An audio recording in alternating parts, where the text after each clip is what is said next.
मला आत्ता आपल्या माध्यमातून या ठिकाणी कळतंय। मी तो अहवाल अजून बघितलेला नाही, म्हणजे आणखीन त्या अहवालाच्या संदर्भामध्ये काय प्राथमिक अहवाल आलेला आहे त्या संदर्भामध्ये माझ्याकडे तरी अद्याप माहिती नाही। आपल्या माध्यमातून जे कळलेलं आहे त्यानुसार जर प्राथमिक अहवाल आलेला असेल तर त्या प्राथमिक अहवालाचा म्हणजे आम्ही निश्चितपणाने आम्ही सगळेच त्या संदर्भातली माहिती घेऊ। हा जर प्राथमिक अहवाल असेल तर तपशिलातला अहवाल हा कधी त्या ठिकाणी राज्याच्या जनतेसमोर येईल हे सुद्धा आमची प्रामुख्याने मागणी ही त्या ठिकाणी राज्याचे मुख्यमंत्री फडणवीस साहेबांसहित इतर सगळ्यांकडे सुद्धा राहील।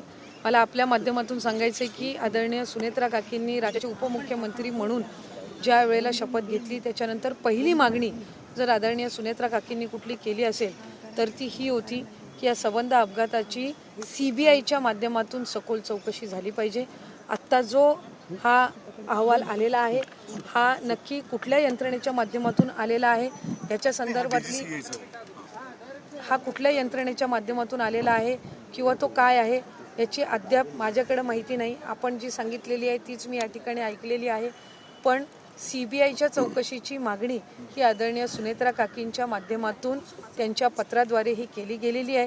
त्याच्यामुळे CBIच्या चौकशीचा सुद्धा अहवाल हा त्या ठिकाणी लवकरात लवकर हा आला पाहिजे आणि हा राज्याच्या जनतेसमोर हा मांडला गेला पाहिजे। ही सुद्धा विजिबिलिटी कमी असल्यामुळे हा सगळा अपघात मी आपल्याला म्हटल्याप्रमाणे आज जो अहवाल आलेला आहे तो आपण म्हटल्याप्रमाणे एका यंत्रणेच्या कडून आलेला आहे। कोणाकडून? DGCI कडून आलेला आहे। तर हा प्राथमिक अहवाल आहे असं त्यांचं म्हणणं आहे। तर जर हा प्राथमिक अहवाल असेल तर याचा तपशिलातला अहवाल ते कधी देणार आहेत तर त्या संदर्भातली सुद्धा माहिती ही मिळणं ही अपेक्षित आहे एक। आणि हा एका यंत्रणेचा अहवाल आलेला आहे। आम्ही मागणी केलेली आहे CBI चौकशीची, म्हणजे CBIच्या यंत्रणेकडून जो तपास चौकशी होते याचा अहवाल हा सुद्धा लवकरात लवकर येणं हा अभिप्रेत आहे। आणखीन काही यंत्रणा आणखीन एक मला वाटते राज्याचे मुख्यमंत्री देवेंद्र फडणवीस साहेबांनी CIDची सुद्धा चौकशी लावलेली आहे, त्यांचा अहवाल आणखीन येणं त्या ठिकाणी अभिप्रेत आहे। आणि केंद्राला सुद्धा केंद्राच्या यंत्रणेला सुद्धा आदरणीय फडणवीस साहेबांनी पत्र लिहिलेलं होतं, तर त्यांच्या अधिकच्या काही यंत्रणा आहेत का तर त्यांचा सुद्धा अहवाल हा त्या ठिकाणी आला पाहिजे। आत्ता जो अहवाल आलेला आहे हा एकाच यंत्रणेचा आलेला आहे, तोही प्राथमिक अहवाल आहे। तर याचा तपशिलातला अहवाल सविस्तर अहवाल त्यांच्याकडून कधी येईल याची सुद्धा माहिती त्या संबंधित अधिकाऱ्यांनी राज्याच्या जनतेला आपल्या माध्यमातून दिली पाहिजे। आणि CBIचा आणि इतर यंत्रणेचा सुद्धा जो तपास सुरू आहे हा आत्ता कुठल्या टप्प्यामध्ये आहे, कुठपर्यंत तो आलेला आहे आणि त्या संदर्भातली सविस्तर माहिती हे ते आम्हाला राज्याच्या जनतेपर्यंत कधीपर्यंत देणार याची माहिती सुद्धा त्या ठिकाणी आली पाहिजे, याची मागणी सुद्धा आम्ही त्या ठिकाणी करत आहोत। कधी नाही यादी उतरला असेल विमाने कधी गेला असेल किंवा तुम्ही तो पाहिला असेल तर त्या रिपोर्टमध्ये बारामती एअरपोर्टच्या संदर्भात काही त्रुटी समोर मांडलेल्या आहेत। विशेषतः रनवे तिथे संरक्षक भिंती नाही आहेत, तिथे बाकीच्या अत्यावश्यक ज्या गरजा लागतात फार अशा इमर्जन्सी लँडिंगच्या वेळेस त्या नाही आहेत, अशा स्वरूपाची काही त्रुटी सुद्धा या रिपोर्टने सादर केलेल्या आहेत। नाही, खरं तर मी ते एअरपोर्ट बघितलेलं नाही आहे एक, म्हणजे आत्ताच्या या हल्लीच्या कालावधीमध्ये किंवा कधी काही आता त्या एअरपोर्टवर आधी कधी अशा पद्धतीनं किती लँडिंग झालेल्या आहेत किंवा त्यावेळेला काही तांत्रिक बाबी पुढे आल्या होत्या का किंवा आधी कुठलं समजा चार्टर चॉपर काही तिथं लँडिंग झाली असेल तर त्यांनी काही त्याच्यामध्ये निदर्शनास आणलेले आहेत का किंवा काय, तर ह्या संदर्भातल्या तपशिलामध्ये सुद्धा त्यांना जावं लागणार आहे। त्याच्यामुळे आत्ता जो अहवाल आलेला आहे हा किती प्रमाणामध्ये आहे, म्हणजे किती हा प्राथमिकता याची काय आहे तर तो अहवाल बघितल्यावरच लक्षात येईल। आपण म्हणताय की तो 22 पानाचा आहे, पण त्या 22 पानामध्ये काय काय त्यांनी दिलेलं आहे आणि त्याची प्राथमिकता काय हे तो अहवाल वाचल्यानंतरच लक्षात येईल। आणि हा जर प्राथमिक असेल तर तपशिलातला अहवाल ह्या एजन्सी ही यंत्रणा ज्यांनी आज तपास करून प्राथमिक अहवाल दिलेला आहे यांच्या माध्यमातून तपशिलातला अहवाल हा कधीपर्यंत प्राप्त होईल ह्या संदर्भातली त्यांनी माहिती देणं हे अपेक्षित आहे। आणि या व्यतिरिक्त जे एजन्सी चौकशी करतायत ह्यांचा सुद्धा अहवाल हा किती दिवसामध्ये येईल ही सुद्धा त्या ठिकाणी प्रामुख्याने मागणी ही आमच्या असं म्हणलं की अपघाताची खरी कारणे आणि कारणीभूत घटक स्पष्टपणे उघड होण्यासाठी अपघाताच्या प्रत्येक पैलूची चौकशी सुद्धा पुढच्या कालावधीत दिली जाईल आणि त्याचा डिटेल रिपोर्ट सादर केला जाईल. म्हणजे मी म्हटल्याप्रमाणे की हा प्राथमिक अहवाल असेल तर याच्यातला जो डिटेल रिपोर्ट आहे हा किती कालावधीमध्ये आणखी किती कालावधी त्यांना डिटेल रिपोर्टसाठी लागणार आहे, तर ह्या संदर्भातला जो कालावधी आहे हा त्यांनी सुद्धा हा लवकरात लवकर स्पष्ट करणं हे अपेक्षित आहे. आणि हा एका यंत्रणेकडून आलेला अहवाल आहे, ह्या सहित पॅरलल किमान 3 ते 4 यंत्रणा ह्या चौकशी करतायत. म्हणजे CID असेल, CBI असेल, केंद्राच्या काही असतील आणि केंद्राच्या काही यंत्रणेंना किंवा ह्या यंत्रणेंना जागतिक ज्या अशा अपघातामध्ये ज्या यंत्रणेंचा वापर केला जातो त्यांनाही या चौकशीमध्ये त्यांना अंतर्भूत करण्याचा अधिकार असतो, त्यांची मदत घेण्याचा सुद्धा अधिकार हा त्यांना असतो.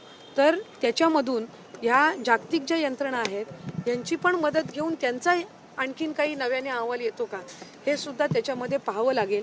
आणि या ज्या 4-5 यंत्रणा आहेत यांचे अहवाल हे एका मला वाटते प्लॅटफॉर्मवर, कारण एक यंत्रणा आपापल्या पद्धतीनं चौकशी करते, त्याच्यामुळे ह्या सगळ्या अहवालांचं वेगवेगळ्या यंत्रणेंच्या अहवालांचं एकत्रीकरण करून एक ठोस असा एक अहवाल किंवा त्या संदर्भातलं एक रिपोर्ट हे दिलं गेलं पाहिजे. कॉकपिट मधला जो व्हॉइस रेकॉर्ड होता त्याच्यावर प्रश्नचिन्ह अनेक जण उपस्थित करत होते, तर तो डेटा राष्ट्रीय वाहतूक सुरक्षा मंडळाला दिलेला गेलेला आहे आणि त्यातून आता पुढच्या कालावधीमध्ये कळेल की शेवटचं संभाषण करत झालं होतं का, ते काय होतं वगैरे स्वरूपात. बरोबर, म्हणजे हा त्यांचा प्राथमिक अहवाल आहे.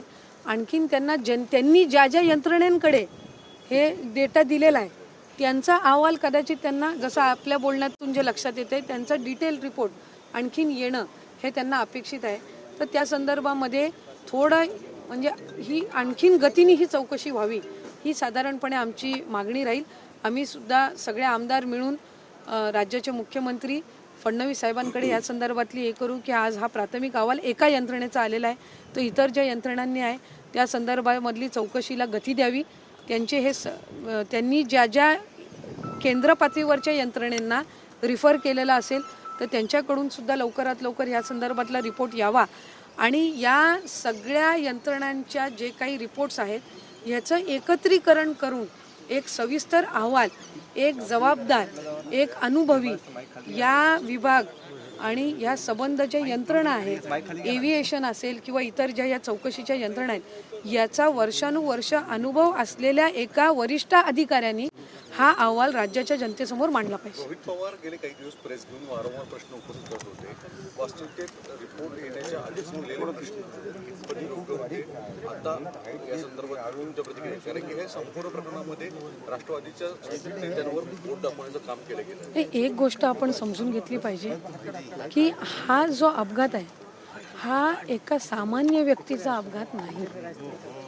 दुःखद आहे, वेदना देणारा आहे, अकाली आहे, अनपेक्षित आहे आणि एका साधारण व्यक्तीचा नाही. राज्याचे 6 वेळा उपमुख्यमंत्री राहिलेले, 35-40 वर्ष लोकप्रतिनिधी म्हणून काम केलेले आणि ज्या कुटुंबाचे ते सदस्य, त्या कुटुंबांनी गेल्या 65-70 वर्षापासून या महाराष्ट्राच्या राजकारणामध्ये सक्रिय असणारं ते कुटुंब आहे. पहिल्या 3 कुटुंबामध्ये राज्यातल्या त्या कुटुंबाला आज ओळखलं जातं. त्यामुळे हा सामान्य व्यक्तीचा अपघात नाही. आणि कुठलाही अपघात ज्या वेळेला होतो आणि ज्या वेळेला ती व्यक्ती इतक्या अधिक पद्धतीनं महत्त्वाची असते त्यावेळेला त्या बाबतीतली बारकाईनं चौकशी हे करणं अभिप्रेतच असतं, त्याबद्दल काही दुमत नाही. तुम्ही जर आज बघितलं एअर इंडियाचा अपघात 3 जून 2025 रोजी झाला. आम्ही त्याच्यामध्येही आमच्या कुटुंबातली एक व्यक्ती आम्ही गमावली, माझी वहिनी ही आम्ही त्याच्यामध्ये गमावली. त्याचा सविस्तर अहवाल हा आत्ता कुठं म्हणतायत की येणार आहे.